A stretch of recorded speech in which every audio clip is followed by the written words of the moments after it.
Ahoy there, young adventurers! Kenny here. This is a pirate ship flag knot tying project video.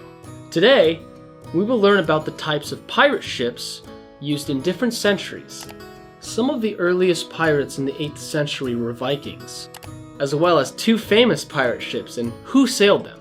Queen Anne's Revenge is the most famous pirate ship of all time and served as the flagship for the infamous pirate Edward Teach, better known as Blackbeard.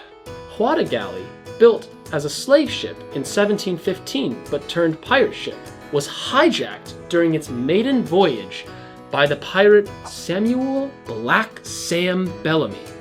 Next, we will build and paint our very own ship.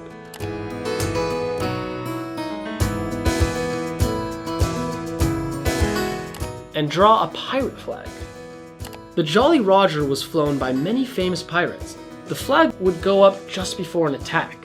Last, we will discover how to tie knots that pirates and sailors today used to anchor their boats or sails.